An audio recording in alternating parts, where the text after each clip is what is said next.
Just returned from seeing a complete motion picture of the moments preceding and the moments of President Kennedy's assassination and the shooting of Texas Governor John Connally.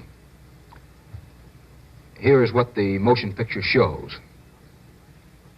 The automobile, the black Lincoln convertible with the top down, carrying in the front seat 2 Secret Service agents, in the middle or jump seat, Governor and Mrs. Connally, and in the rear seat, President and Mrs. Kennedy, made a turn off of Houston Street on the fringe of downtown Dallas onto Elm Street.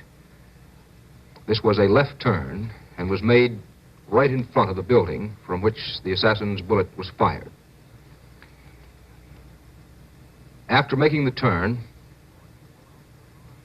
and going about 35 yards from the corner of the building, 6 stories up, in which the assassin had a window open. And keep in mind here that President Kennedy and Governor Connally are seated both on the same side of the car, on the side facing the building.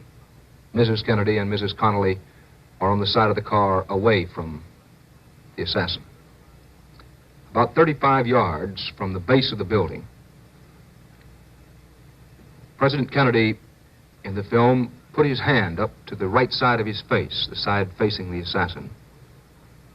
He seemingly wanted to brush back his hair or perhaps rub his eyebrow. Mrs. Kennedy, at this moment, was looking away or looking straight ahead. She was not looking at her husband. At that moment, when the president had his right hand up to this side of his face, he lurched just a bit forward. It was obvious that the first shot had hit him. Mrs. Kennedy was not looking at him, and nor did she appear to know at that instant that her husband had been hit.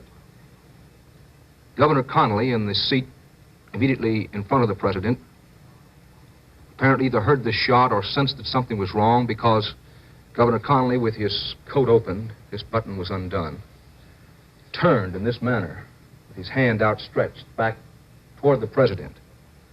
And the governor had a look on his face that would indicate he perhaps was saying, "What's wrong?" or "What happened?" or "Can I help?" or something.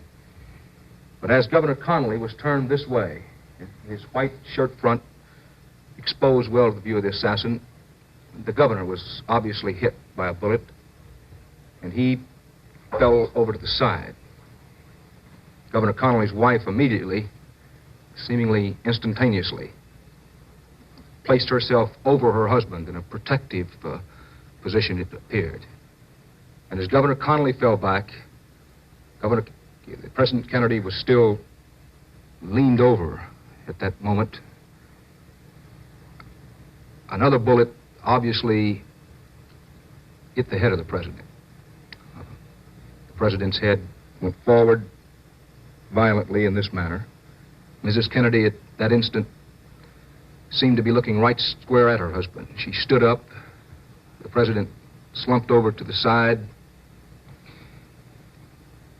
and, I believe, brushed against Mrs. Kennedy's dress.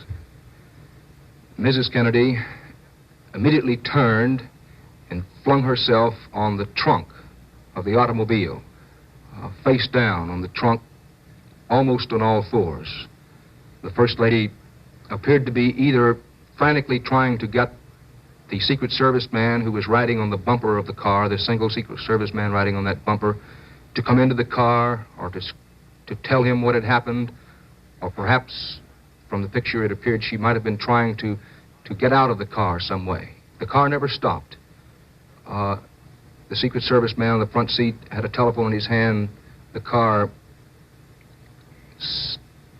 its acceleration increased rapidly, and it disappeared under an underpass. The 3 shots, the first one hitting the president, the second one hitting Governor Connally, and the third one hitting the president, consumed possibly 5 seconds. Not much more than that, if any.